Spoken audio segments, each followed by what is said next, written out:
మీ business ఏదైనా మీ ఊర్లో promotion చేయాలంటే అది సుమన్ టీవీతోనే సాధ్యం. ఇప్పుడే సంప్రదించండి. పల్నాడు జిల్లా డిఆర్డీఏ పీడీ గారు అయినటువంటి శ్రీ బాలునాయక్ గారి మీద జిల్లా కలెక్టర్ గారికి ఫిర్యాదు చేయడం జరిగింది.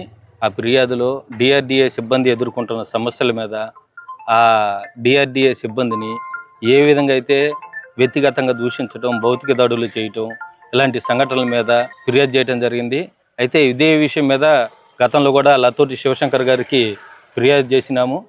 ఈ ఫిర్యాదును కూడా లతోటి శివశంకర్ గారు పట్టించుకోకపోవటం వల్ల డిఆర్డీఏ పీడీ గారు నన్ను వ్యక్తిగతంగా టార్గెట్ చేసి ఎటువంటి ఆధారాలు లేకుండా కలెక్టర్ గారి ద్వారా సస్పెండ్ చేయించారు. అయితే కలెక్టర్ గారికి వాస్తవంగా మా ప్రభుత్వ జీవోల ప్రకారం కలెక్టర్ గారికి సస్పెండ్ చేసే అధికారం లేకపోయినా అతను కలెక్టర్ గారిని మిస్గైడ్ చేసి సస్పెండ్ చేశారు.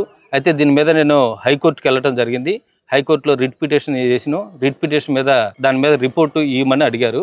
అయితే ఈ సస్పెన్షన్లో ఎటువంటి ఆధారాలు అతను చూపించకపోవటం వల్ల కోర్టుకి రిట్ పిటిషన్ దాఖలు చేయలేక నన్ను ఆ రోజు నుంచి నన్ను కేసు విత్డ్రా చేసుకో, లేదంటే నీ అంతు చూస్తాను, నీ మీద ఎస్సీ ఎస్టీ కేసు పెడతానని చెప్పి వాళ్ళకి సంబంధించిన వ్యక్తుల్ని ఇళ్ల మీదకు పంపించి దాడులు చేపించడం అలాంటి సంఘటనలు జరుగుతూ ఉన్నాయి. ఇదే సంఘటనలు మన సంబంధిత జీవోలు అతను చేస్తున్న దాని మీద పూర్తి ఆధారాలతో జిల్లా కలెక్టర్ గారికి మరోసారి నేను మళ్ళీ ఈరోజు కంప్లైంట్ ఇవ్వడం జరిగింది.